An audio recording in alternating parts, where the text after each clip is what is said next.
Hello, everyone. So it looks like we have a good number of people in already.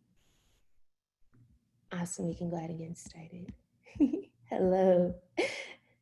I see someone in the chat. Hi, everyone. Thank you so much for joining us today. My name is Kaela Makin, and I'm currently an undergraduate senior and research assistant at Hamilton College, and I will be your panel moderator and host for today's discussion called Proliferating the Pipeline. I'm so excited that all of you could join us for today's event, as this is our first live discussion and webinar of our Black in Cancer Week. So thank you so much.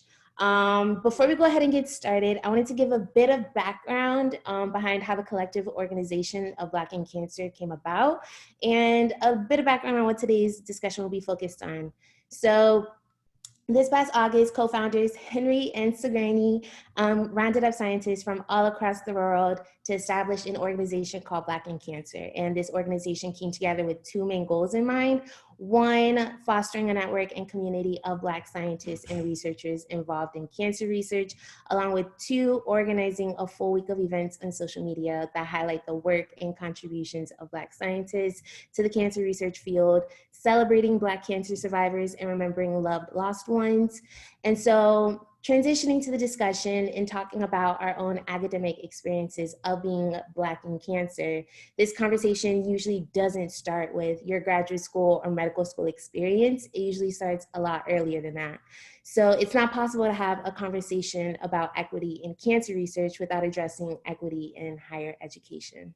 So in today's discussion, we'll be talking about the STEM pipeline and various experiences of Black academics moving through middle school, high school, undergraduate to post-bac experiences as individuals who are Black in cancer research. And the true reality of it all is that there are brilliant Black STEM students and scientists that have been effectively pushed out of the cancer and STEM pipeline by professors, advisors, and peers that don't look like them.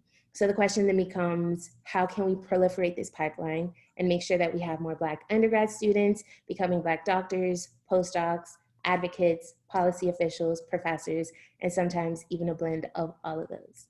So a few logistics of today's panels. The organizers of today's discussion have prepared a few questions to ask our panelists, but you all as viewers can also have the option to ask any questions that you may have. So make sure to drop your questions into the Q&A box, not the chat, the Q&A box, by clicking the Q&A button below. So that we can see your questions and answer them and present them to the panelists. So without further ado, I have the honor of introducing our four amazing panelists that we have today with us. First up, we have Dr. Gia Grier Mcginnis, and she is currently the Executive Director of the University of Maryland Cure Scholars Program. She has experience in a broad range of areas ranging from community university program development, informal environmental education and justice, health equity, and community engaged research.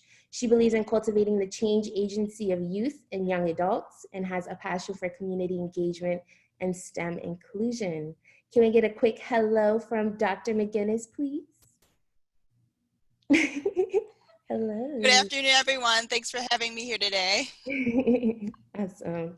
Second, we have Dr. Sophia George, who is a research assistant professor in the Department of Obstetrics and Gynecology at the University of Miami Miller School of Medicine. In her research, she uses molecular genetics, epigenetics, and transcriptomics to study disease pathogenesis of sporadic and hereditary breast, ovarian, and endometrial cancers. Dr. George is a native of the Caribbean and works with a team to study the incidence of hereditary breast and ovarian cancer syndrome genetic mutation in Afro-Caribbean nationals. Hello, Dr. Sophia George. Hi, hello everybody. Thanks for having me. Next up, we have Dr. Jason Carey, who is a medical science liaison at Caris Life Sciences. Dr. Carey is an oncology specialist with over 15 years of basic and translational cancer research experience on the bench and in the clinic developing novel therapies for clinical trial implementation. He has worked across the academic and private healthcare sectors to help deliver cutting-edge treatments to patients, and his work has led directly to the development of several clinical trials. Hello, Dr. Jason Carey. You're on mute. You're okay. Hello, everyone. Thank you for having me, and I really appreciate the opportunity to speak to you today. Awesome. Last but not least, we have Dr. Ivory Dean, who is a program officer at National Academies of Sciences, Engineering, and Medicine. Dr. Dean conducted research on diabetes, prostate, and ovarian cancers before transitioning from laboratory research to science policy, becoming a policy fellow of the Science and Technology Fellowship, where she worked on projects ranging from ending the spread of HIV and AIDS to increasing diversity in the computer science field. In her current position, she focuses on increasing diversity, equity, and inclusion across scientific disciplines. Hello, Dr. Ivory Dean. Hi, everybody. It's good to be here, and good afternoon. Awesome. Thank you all so much for joining us. So to get started with a bit of names and introductions, I kind of left the introductions a bit brief to allow you to kind of expand on whatever it is that you wanted to talk about. But for the first question, I'm going to pose, who are you? And what is one thing that has surprised you along your journey? And then after your answer, you can go ahead and pass it on to another panelist so they can share their answer.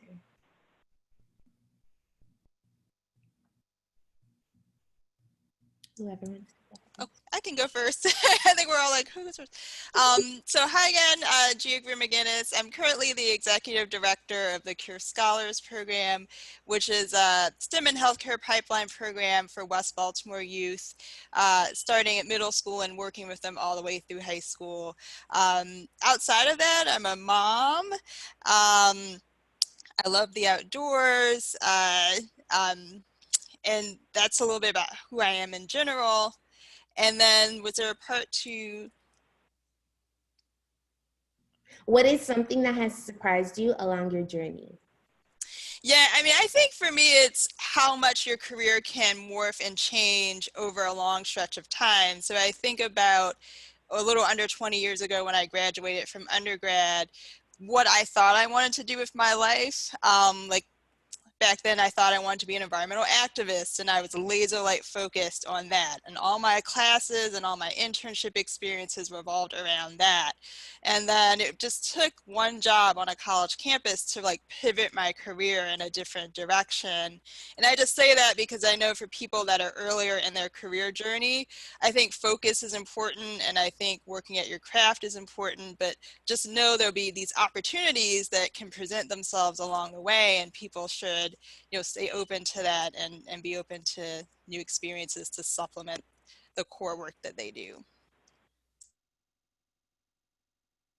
Yes, I'll pass it on to Dr. George. Yeah, hi, so who am I? I think you did a good introduction about my academics.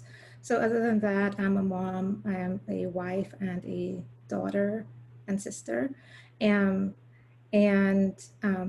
I enjoy doing a lot of community work, which surrounds and also informs the way that I do my science. And then what has surprised me? So initially, when I thought of that question and the answer, I thought, what initially surprised me when I started to become or go into biomedical research was that lots of people, my teachers, lecturers, professors at university, undergrad level, and even during my PhD, were surprised that I was doing this type of work. And then so I was surprised that they were surprised because I had to keep justifying or explaining why I was doing what I was doing, which was strange. I'm just doing developmental biology as a PhD scientist and molecular genetics. And then what also has surprised me is, or pleasantly surprised me, is also having a lot of allies. Because we are many of onlys in spaces, there are people who have to open doors or who do open doors whether they want to or not, and mentor and sponsor. So that has been a pleasant, and I continue to experience this and have great collaborators and friends throughout from my undergrad or actually from high school all the way to now. So that's been a pleasant, I don't know if it's a surprise, but it's been pleasant. And I'll turn it over to Jason Carey, Dr. Carey. Thank you, Dr. George. So I'll start off with who am I? I have to admit, everywhere I go, I have to let people know I'm from the Bahamas, born and raised, and that's where I'm from. That's where I'll always be from. And the reason that's important is because that defines what I do and why I do it. You know, the Bahamas is a country that has one of the highest BRCA mutation rates in the world. And when I was finishing up my PhD, that actually was made known, and it became a motivation factor for me to do what I do in terms of developing clinical trials and treatments that can benefit those types of patients. But beyond that, I'm like everyone else. I'm a father, I'm a brother, you know, I love spending time with my family, I love science. And I will say that where I find myself now, to Dr. McGinnis's point, is nowhere near where I thought I would be. You know, when I started undergrad, when I was in high school, when I left undergrad, even when I finished up my PhD. So I will also say that that is a part of what surprises me, or what has surprised me on my journey, is just how much I have changed as an individual over the years, and I expect I will continue to change. But another thing that surprises me, and because, you know, we are talking about, you know, being Black in STEM and making sure that we understand what that means, one of the things that surprises me is terrible mentorship. I have had some terrible mentorship along my years, and that's not to degrade anybody. I'm just saying I've had experiences with people who really did not have an interest in developing me as a person. They wanted me to publish papers, they wanted me to be a great scientist, but they didn't really have a core, you know, concept of what drove me as an individual. So I'm more of an advocate of finding that right mentor for you. You know, it doesn't have to be somebody that you see every day. It doesn't have to be somebody that's in front of you. But, you know, having that mentorship is essential to being personally successful, not career successful, but personally successful. So on that note, I'll pass it over to Dr. Dean. Thank you. That's a great segue, because who am I? I am blackity black. So as you can tell, I'm probably going to be the least PC person on this panel. But I mean, I love, you know, being Black, and I love, like just promoting that identity that, you know, I can be Black in cancer, I can be Black and get a PhD, I can be Black and do this, that, Black skin is not a barrier, and your racism is the actual problem. And like really calling it out. I am also just a little girl from Hattiesburg, Mississippi. And, you know, it's like, I like to, you know, being from Mississippi is also another negative, because I talk to a lot of people, I would never go there. And it's like, why? Racism is all over the US. Why wouldn't you go there? So I like, you know, taking that story of the underdog of being Black and like flipping it on its head and saying, hey, guess what? I'm Black, but I got a PhD, and, you know, I didn't let your racism stop me.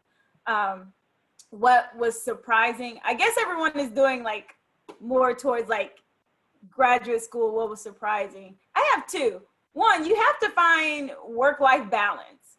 It can't be all about being in the lab, because, you know, when I first entered graduate school, I was really focused on, I gotta be successful. And, you know, really I had to like really stop and, you know, develop some hobbies, you know, get into CrossFit, get into sewing, get into gymnastics. You know, you have to like really, when you leave the lab, have some peace of mind, find peace of mind somewhere.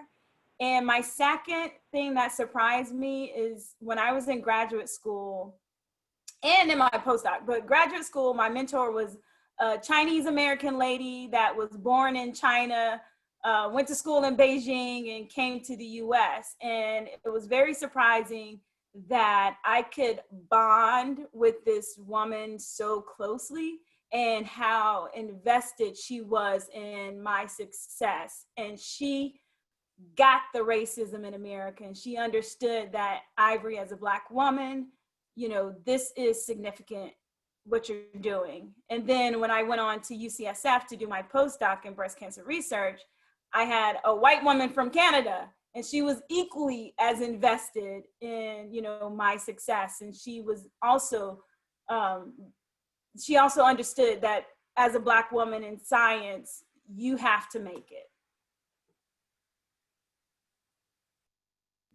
Awesome. Thank you for those amazing introductions. Awesome. So when creating and just brainstorming and thinking about what this panel was and what we wanted this discussion to look like, it was critical for us to pull Black scientists from so many different sectors of cancer research, right?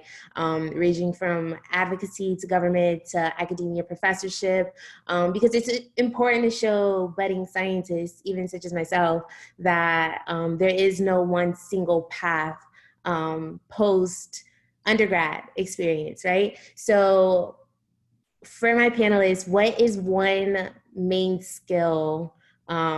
We want to kind of switch it up, so no repeats, but what is one main skill that you think is necessary for your success in your role? I'll start this one off. I'll begin it off. The one main skill that I've found that has suited me well is the ability or the willingness to want to learn and ingrain that learning into how you approach anything of new. So I would say over the past year, so I've been at MSL for less than a year, and I came from the academic background, but I was very comfortable in knowing breast cancer, prostate cancer, the cancers that I had been, studying and working with for a very long time. But I was forced to learn every other type of cancer that existed for my profession, learning every mutation that exists within those patients and new FDA approvals and all of those things. So, in order to grow, you have to be able to accept that the version of you that existed before needs to change. And so that's the one skill, is that I've accepted that who I was is a part of me, but in order to become a better version of myself, I have to accept that there's a newer version of me that needs to exist.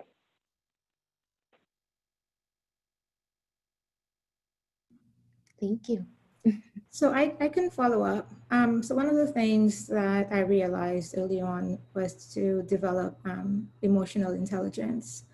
And because we live in a very, especially in academic research, academic medicine, medical research, biomedical research, there's a lot of pressure internally, extrinsically, institution-wide. And so you have to be able to navigate those external forces and internal forces and to navigate that space. So emotional intelligence. And then in addition, developing skills that will help with tenacity, grit, perseverance. It's not always smooth sailing. So how you manage those ups and downs, that's very important.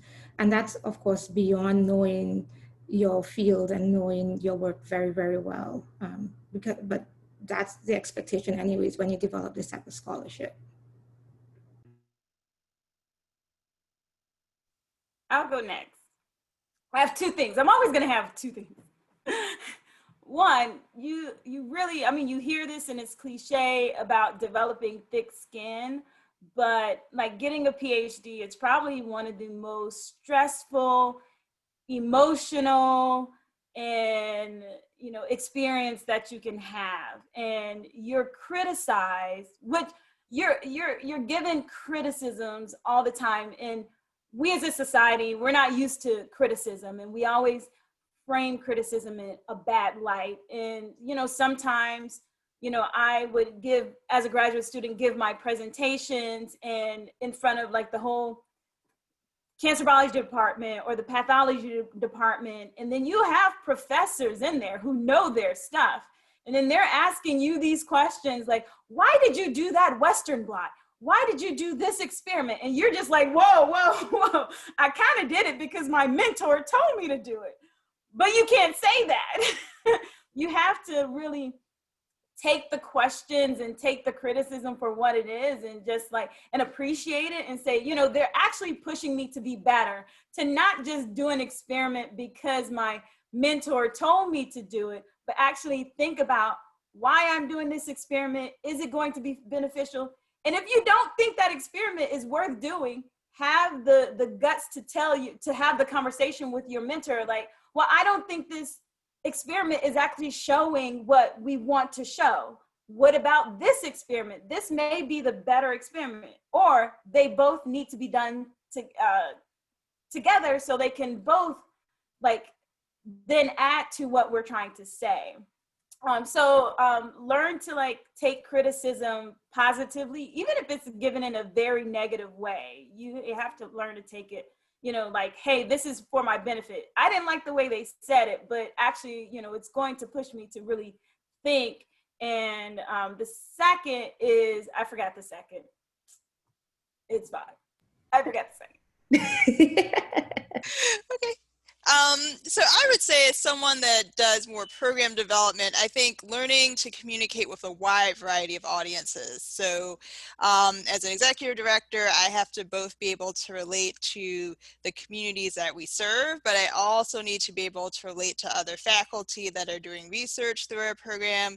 But I also have to be able to relate to donors, some of them corporate side, some of them federal, and be able to move across all these different spaces successfully. So a lot of that is kind of like, who am I talking to? What do they care about? Okay, so now I can talk to you about this. But definitely that dexterity across communication with different players is really important for my work. And I love that transition, because even thinking about where I'll end up, and just even with the thought of like moving into academia and becoming a professor, there's like this idea of like having to have the ability to communicate with students, with other peer professors, with colleagues, with admin. And so there's like many different players. So I think, like, to your point of having to have the ability to be able to communicate with other people, in your current position, are there opportunities for different conversations about race and race relations? And if so, what do those conversations look like? So I can start. I mean, so with the scholars themselves, so these are adolescents. In the wake of George Floyd, we brought our scholar community together to share about how they were feeling in the aftermath of that event. You know, West Baltimore had the Freddie Gray incident a few years back. That was deeply impacted that same community. So it's like, here we go again, right? And some of those scholars are old enough to kind of have memory of that. And so it's like, okay, here's yet another thing, and protests going through my community. At a bigger university level, I think like a lot of universities right now, they're like, we have a lot to learn. We have a lot to work on. We're, you know, hiring staff in diversity and inclusion, and we're having very big town halls and big discussions where people are kind of voicing these concerns. So I definitely think, you know, at least the university is owning that, like, there's more work to be done. I think there's still people that feel uncomfortable at staff level, kind of feeling like they can like freely express themselves. But I think the university at least is transparent that we know we need to create a better culture, and we're making the strides that we need to do that. I'll say mine is kind of that's a gimme question, because I'm actually working on diversity, equity, and inclusion. So of course we're thinking about those things and we have those conversations. I will say, I don't like being like the Black person in DEI, because that seems like that's where they want, it's like, I have a PhD. It seems like that's where they always want to put Black people. But I probably won't stay in this field forever, but it's a job. But also, like, what's great about it is that you do get to like shape the conversation. And I think for me, how I've grown, I've always been vocal on like civil rights, you know, Black people and whomever else. But I think this past decade, you know, in the wake of all of these murders and, you know, the injustices that just have never ended, I think I'm at the point where I'm tired of the gaslighting. And so being in DEI now gives me the chance to like make sure I'm helping to control the conversation and not let the gaslighting continue. For example, when we talk about talking to CEOs of the tech world, like, you know, Jeff Bezos and, you know, Mark Zuckerberg, and it's like, well, why do your companies lack diversity in computer science, you know, in the computer science field? We're allowing them to dictate the conversation and say that, well, you know, and what was the guy, the Bank of America guy? Oh, Black people in finance don't exist. Black scientists don't exist. Black computer scientists don't exist. It's like, wait, I'm here. I have a PhD and I did apply for some of your jobs that you did not hire me. Oh, Wells Fargo, thank you. So I'm at the point where I want to help control the conversation and stop letting the people who are continuing to marginalize, you know, Black people in science, Black people in general, not allowing them to control the conversation, because they're going to do what they need to do to get away with, you know, marginalizing people. So I'm in an academic space where I have a lab, and thankfully although not, I would say, as vocal as Dr. Dean, I do get the opportunity, I have the opportunity to mentor students, and I'm in Miami, so I get all the flavors of the rainbow in terms of white, Black, Hispanic, the whole mix. And in doing so, in inviting different people into my lab to do research, undergrads, master students, PhD students, fellows, the whole spectrum, we do talk about us and where we are from, and how we fit into the environment that we are in. We have had opportunities, especially this summer, unfortunately, due to what happened to George Floyd, but also thankfully, it happened at a time when we were able to see, and many others were able to see and not ignore that. And so we decided to talk about this more openly at our institution. You know, it will take time before we see significant change.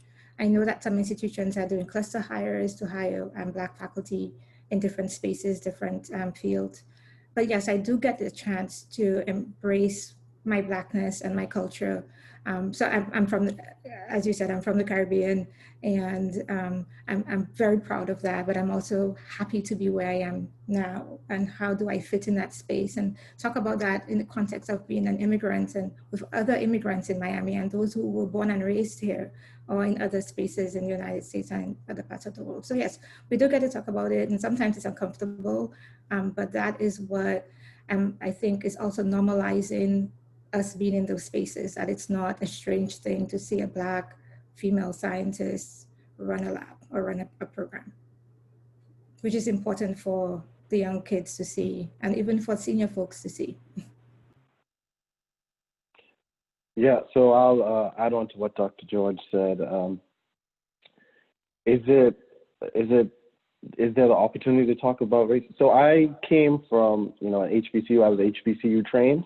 So I came from a very safe space of, you know, being Black in STEM, being Black in science, where the people around me, you know, who I saw, who I worked with, who I collaborated with were Black. So, you know, that was a norm, you know. But when I left the comfort of that, you know, HBCU environment and went into the real world, you know, I trained at, you know, one of the best cancer hospitals in the world, in the US.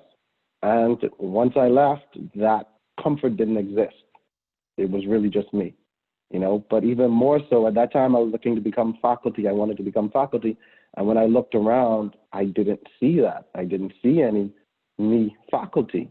And so I will admit that led me to, that led to a space of self-doubt personally, and this is a time where we didn't have the resources that we essentially have, what we've seen over the past couple of days, but Black in STEM, Black in Cancer Week, it's been, I've already seen people say it's been revolutionary for them, for seeing somebody who looks like them, achieving, accomplishing. We have surgeons, we have, neuroscientists, we have cancer experts having labs and doing great things, so I would appreciate if that existed, maybe 5-10 years ago for me, because when I did look around and I didn't see me in a faculty position, if I look, oh, well, it happened at another institution. So it's not impossible.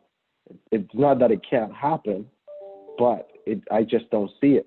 So I think, the allowance for technology to open the landscape of what is possible within our eyes, I think is a valuable contributing factor. Now, when it comes to me personally, I strive to, provide mentorship for anybody who comes after me. And my biggest goal is to make sure that they learn from my mistakes. People usually ask me, they'll reach out, have a conversation, and they want to know, how can they be like me? And the first thing I'll tell them is, you don't want to be like me. I will tell you everything I did wrong, so you're not like me. So you're not like me, and you can be better than me, because I have no interest in anybody repeating the same mistakes I made. So I think those conversations, you have to be aware, and even for individuals, who aren't Black, having that viewpoint, I would say, where I work in the company that I am, we talk about health disparities, and they want to do health disparities research, but having that different eyesight, that different viewpoint, whereas, okay, you guys are talking about, health disparities, you want to do health disparities research, but who are the people conducting the research? Where is the population that you're going to get this from? Are you making sure that you're actually including the proper people to conduct those research? I know it sounds great. I know you say you want to do that, but, are you catering to the individuals who need it? So, yeah. That's an amazing point. And I think it serves as a perfect transition, because in talking and having these conversations and starting these conversations at these institutions and universities, yes, it's the institution and universities acknowledging the change that needs to be done in order to cultivate this diverse environment and equitable environment. But then I feel like there's also this question that came up in kind of thinking about how are Black students supported, and then specifically how are Black STEM students supported. And as an undergrad who goes to a predominantly white institution, I've never seen a professor that looked like me until I went to ABRCAMS, a conference, and that wasn't until my junior year. And so I went 3 years of just questioning and and having those feelings of self-doubt and confusion and not being able to see myself and my aspirations and what I wanted to be. And so I, along with a few of my peers, created an organization that focused on supporting STEM students with this kind of idea of mentorship between first years and upperclassmen, and ensuring representation and making sure that we have those opportunities to go to these conferences so that we can see representations of ourselves. And so I think transitioning to the next question, and bringing up these thoughts, what does it mean to you to proliferate the pipeline? Or in other words, what would you change about the current pipeline in STEM or cancer education and careers? So I can go first. I mean, as a person that works with a younger population, I think a gap is the focus on literacy and STEM and elementary and middle school youth. I think we're trained to think, okay, if you want to be a good scientist, you have to be good at science and math. And what you see a lot of is scholars that maybe don't get the fundamentals of like, how do you identify the main point in a passage of text?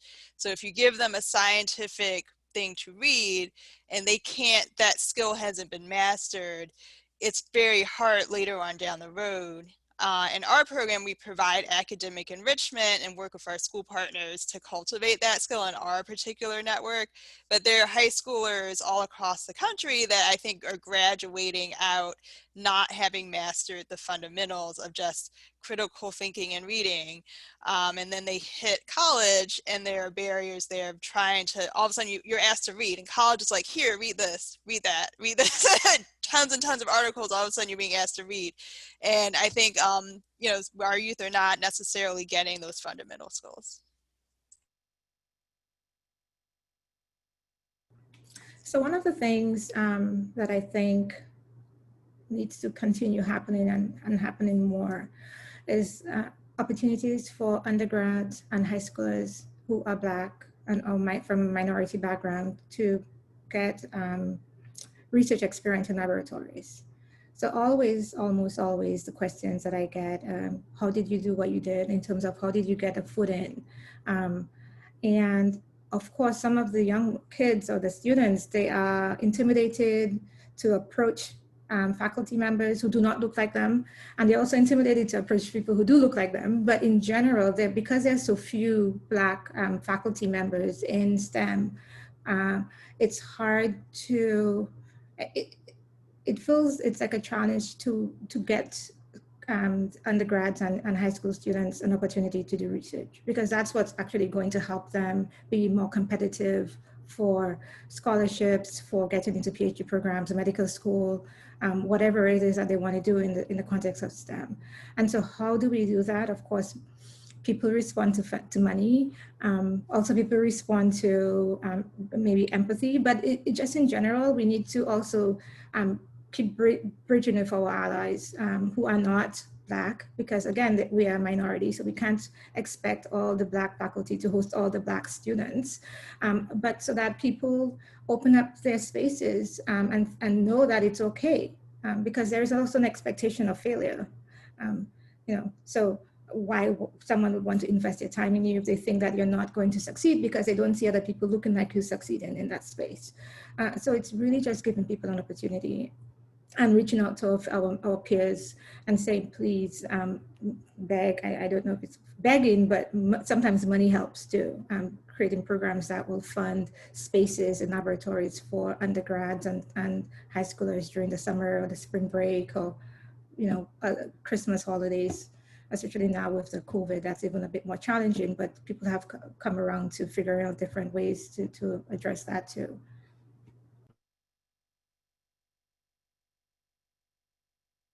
So yeah, so I'll chime in now. In terms of how do we proliferate the pipeline, I think that there are so many opportunities on so many levels. One of the things I'd like to start with is at the PhD level, and I say that because I think fundamentally the PhD system, and most of us listening today have undergone that system, is the PhD system is lacking a few things. And one of the things I think should be implemented more is the opportunity for internships. Whereas we do a PhD, everyone we come across is, an academic. They're a trained academic. They've reached a level of success in academia. But we don't know really the boundless opportunities we have once we have that PhD, because everybody who's ever told us is an academic. I think that there should be opportunities to take, summers away and actually do internships within corporations, or within nonprofits, other areas that allow you to utilize your PhD skills, but also at the same time explore non-academic routes, because you don't really know what you want until you actually get that experience. Now, starting from the younger years, let's talk about undergrad. I will say that I accidentally became a scientist. I went to undergrad. I was going to become a doctor, and when I say doctor, MD all the way, and that's all I was ever going to do. But I had too much free time in college, and so I went around to these labs, and I was like, I'm willing to help out. That turned into me getting, paid $300 a week, which was great, and so I loved it. But then what I really found is that itch that it provided me in terms of posing a question, a hypothesis, and scratching that itch by solving it through experimentation and coming to conclusions was something that changed everything about what I wanted to do. I was accepted to medical school, and I decided I wanted to go the PhD route instead. So I will say that I think, to Dr. George's point, it's those opportunities we not only do we need to present those opportunities, but we have to implore the younger generation to seek out those opportunities, have those conversations with people, not just your faculty, but, any and everyone who's willing to talk to you, because to the point that Dr. McGinnis stated early on, you don't really know where you're going to end up. You may think you know, but you don't really know. So the more conversations that we're having about the possibilities, you hopefully find that purpose that ends up keeping you fulfilled. That's a great segue into what I wanted to say. Basically, I think what you were talking about is the narrative of science and getting a PhD. And so I think I went to Xavier University of Louisiana, woo woo, HBCU, and that school is known, we're number one in getting, Black students into med school, this and that. So, I mean, my first, the reason I chose science was because I loved chemistry. In 10th grade, I took a chemistry class. My teacher, he made learning it so much fun. And I felt like I just picked it up so easily. And I'm like, I love chemistry. I'm going to go to college for chemistry. But I always knew, like, I want to go to med school. That was like my main goal. But when you go to college, you have to have a major, So I was like, I'll major in chemistry. I love chemistry, but I want to go to med school. So I didn't really have the complete knowledge of like what it even meant to be a scientist, what type of career path that was. And, so the easiest visualization of a career was a medical doctor. And getting a career with a PhD you can't visualize that very well, because we don't create a narrative or even introduce kids into what does a career in science as a PhD level scientist look like. And so by default, for example, I went to an elementary school to promote computer science education. And then one little kid, he's like, I'm going to be a medical doctor. And it's like, of course. But the whole point is like, they don't know what they don't know what a computer scientist career is. They don't know what a cancer biologist does. They don't know what an immunologist does. So those career paths a little bit more ethereal and, vague. And it's very easy to visualize a medical doctor because you see it every day and you just say, you treat people, you make people healthy. So I think it's about, the pipeline. We have to change the narrative and, that getting a PhD is a viable career. And like I said, I went to school to, with the intentions of going to medical school. And I hadn't even thought of PhD as a option. And not because I was Black, but just like, I don't know, maybe it's because I'm Black and nobody ever, told me, hey, you should get a PhD. But it wasn't until my senior year of college that I went to one of the researchers who was doing breast cancer research. And I was like, hey, I want to like join your lab, volunteer in your lab and, do breast cancer research. It sounds great. And he was like, well, why don't you go get a PhD? And I was like, I never thought about that. And I went and got a PhD. So sometimes it takes someone telling you your options for you to even like realize it is, something you can do. The second thing I want to say is that, we talk about having, Black people in Black spaces. And for all of us, it's like, yeah, when I was in my science class, my professor wasn't even Black, So I would say it is number one, is very important to have people that look like us in all spaces.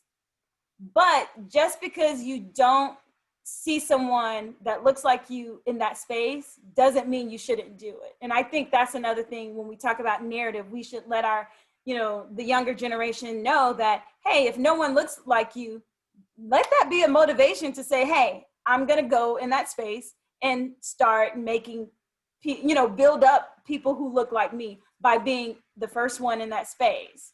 Yeah, that's it. I love it. Thank you. So we have some questions coming through in the Q&A box. Someone asked, what are some ways Black folks in non-STEM fields can support Black folks in STEM, either students, professors, researchers, doctors, or to what extent is that a part of proliferating the pipeline?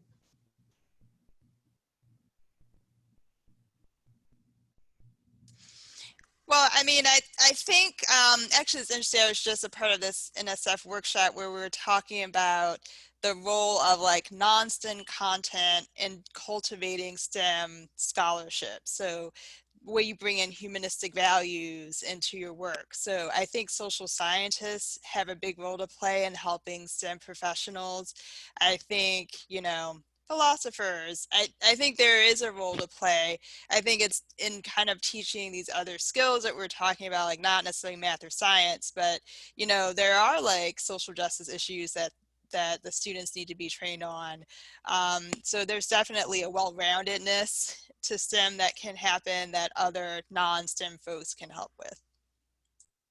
And I'll say that there's this, in science, there's this narrative that hard science is unbiased. And so speaking on the social justice issues and, you know, and non-scientists being, you know, non-Black scientists supporting Black scientists is, you know, as I've gotten deeper and deeper, you know, doing science policy work, well, even before science policy work, but as I've gotten deeper and deeper in my field and with the social justice issues going on, and one thing that I found frustrating in breast cancer is that I wanted to focus on Black women and breast cancer, but the research cohort is not there. You know, I was doing research in California and, you know, it's not a lot of Black women there, you know, versus if I was in Georgia or in Mississippi, then it would have been, you know, easier to then look at that population.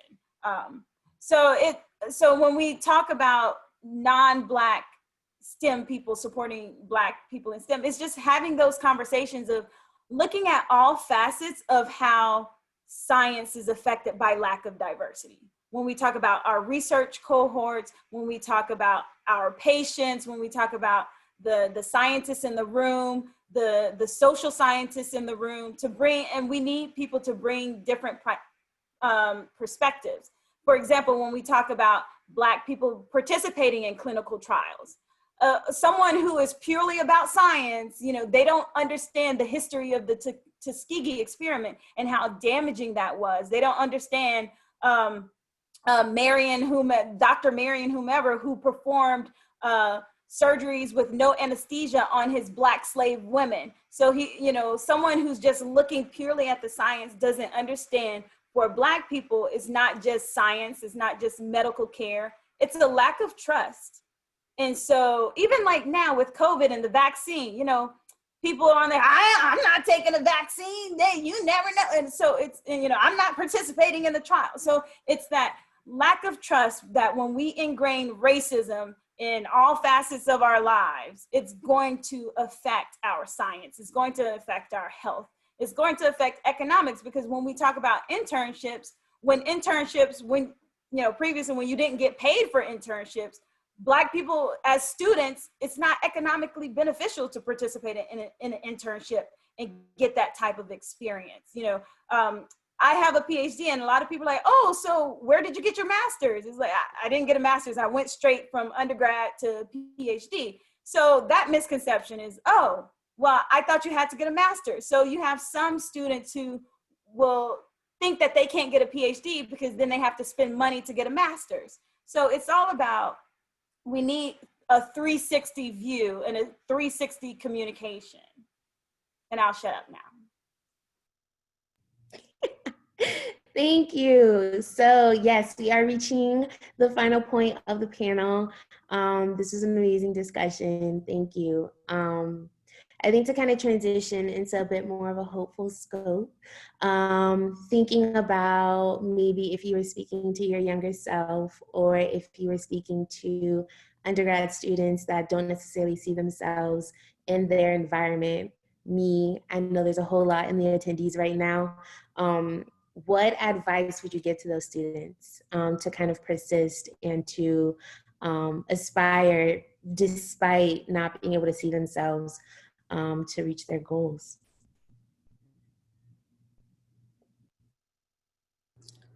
I can contribute. So it's a tough environment, right? So I know you think that it's tough and feel that it's tough, but it really is. And being aware of that is important. Find mentors, and preferably you'd want to find someone who looks like you, same background, but that's maybe more than likely not going to be the case. So find people who that you develop a trust relationship with. And that might be difficult also, but it really helps because it starts informing you of the roadblocks ahead or opportunities. So not just roadblocks, but opportunities. What else? Work hard. As I've said before, don't give up easily because it's tough. It's tough for all of us. There are lots of ups and downs, maybe sometimes more downs than ups. And so you find, I know somebody, I think it's you who is in posse, right? So, right, I really like that word. We use it in the Caribbean, your posse, like your people. Find a community, even if not at your institution, at your university, but at other universities, participate in ABRACAMS or in SACNAS or LACNAS, like there's so many other opportunities. Ask questions. Don't try to figure it all by yourself. And if someone doesn't have an answer for you, go try to find the answer from someone else. And the internet is also widely available with a lot of resources, but you'll be surprised that people will respond and be persistent also. Not annoyingly persistent, but be persistent.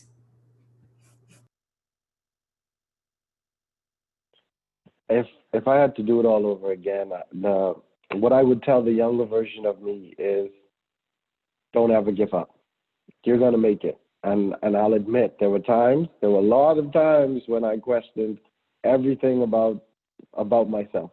And I think that's the sense that we all have. You know, it's we don't think we're good enough. We don't think we deserve it. We don't think we're going to make it. But there's light at the end of the tunnel. And like Dr. George said, having those mentors, seeing people like you is great. But what I want to implore this group with is to understand there are going to be a lot of people out there who don't look like you. That doesn't mean you can't do it. What that actually tells you is somebody has to be the first of something. So you can have a mentor or somebody that's, you know, giving you encouragement that's not in the field you essentially want to be. But, you know, look at some of the leaders, and these are going to be, you know, non-Black people, but look at, you know, Bill Gates, Jeff Bezos. When they started on the path that they started, there wasn't somebody doing what they're doing now. They had to define that path. So, you know, just in the same, you're going to have to define your path. And having those non-STEM people in your life, I'll admit, some of my greatest advocates are people who, you know, aren't STEM. And that's because they give you a fresh perspective of you. They let you know, wow, you have a PhD, you know, that's amazing. You do cancer research, that's awesome, you know, because to them, you know, we're in STEM and we don't see people like us. Imagine what it is for them to see a Black person being a cancer biologist, a cancer researcher, you know, so that's even more amazing to them. And that can fuel you in your process. So the one thing I would say is never give up. You know, there's light at the end of the tunnel, and, you know, as long as you persist, you can be successful. Yeah, I would second the points about finding community and finding supportive people. I just think back to when I was an undergrad and I was the only brown person in environmental science courses. You know, the Black and brown community in my undergrad found each other. I think we just always find each other, like intuitively, like, hey. And it was a very white, very small, and very rural campus. And I was from Baltimore City native. So it was a jolt. But I do think all the Black kids do sit together in the cafeteria. That is a real thing. I think it carries on even now. But I think that's key, is just finding the support system, the people that will tell you like you're not crazy, the people that will like wipe away your tears. So yeah, I would just second finding the support systems. And I will say, do everything that they said, but relax. Do it in a relaxed state. Don't let the process steal your joy. You know, when you encounter barriers, just relax, because there's a way out. There, when you create a village, there are people in your corner. You know, when you have camaraderie with your fellow students, and you know, someone to be a soundboard. To, like one of my friends in the cancer biology program, it's like I would just get so frustrated, and then I would just spew all this stuff to her, and then she was like my voice of reason. And it's great to have someone else as your voice of reason, but also be your own voice of reason. Just relax, because you're not crazy, and you know, you have a support system. So just woosah. I actually definitely needed that at that point, at this point in everything in the semester. So thank you all for your tips. And with respect to your time, we are right on time. So thank you so much to all of our panelists for joining us for today's discussion. Some little claps, rounds of applause. Also, thank you so much to our sponsors from the Tiger Lily Foundation, Cancer Research UK, and Fred Hutch. Without all of your support, this would not have been possible. Thank you so much to all of our viewers and attendees for joining us today. There are some questions that did not go answered. What we did was we recorded all of the questions, and we will try to set up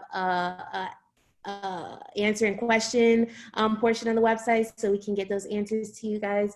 But thank you so much for staying tuned. If you'd like to get in contact with our panelists, head over to our Black in Cancer website so you can find the information and look for them after.